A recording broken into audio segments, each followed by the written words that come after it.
श्री शिव महापुराण तृतीय पार्वती खंड आरंभ 23वां अध्याय। शिव जी द्वारा पार्वती को शांत बना।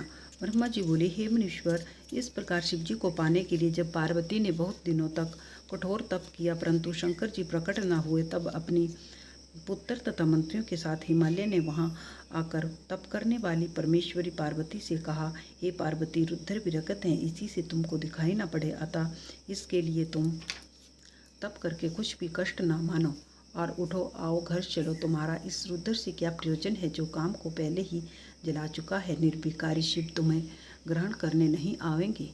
फिर तो उनकी क्या प्रार्थना करती है। जैसे आकाश में स्थित चंद्रमा को कोई ग्रहण नहीं कर सकता, वैसे ही शिव जी दुर्गम है। इसी प्रकार मैनासती ने भी पार्वती को समझाया और सत्यामेरु, मंदर और मैनाक ने भी समझाया तथा अन्य क्रोंचादिक पर्वतों ने भी अनेक हेतुओं से आतुरहित पार्वती को समझाया। तब उन सब की बातों को सुनकर पार्वती ने हंसकर कहा, हे तात, हे मात, मैंने जो पहले कहा था क्या आप उसे भूल गए। मेरी तो यह प्रतिज्ञा है कि चाहे उन्होंने कामदेव को भस्म कर दिया है या चाहे वे कितने ही विरक्त क्यों ना हो, परंतु मैं भगत वत्सल शंकर जी को अपने तप के प्रभाव से प्रसन्न करूंगी। आप सब प्रसन्न हो घर जाइए, मैं अपने तप से शंकर जी को यहाँ बुलाऊंगी। ऐसा अपने माता पिता और भाइयों से कहकर पार्वती चुप हो गई। विलक्षण बुद्धि वाले सुमेरु आदि पर्वत पार्वती की प्रशंसा कर अपने घर चले गए। पार्वती और कठोर तप करने लगी।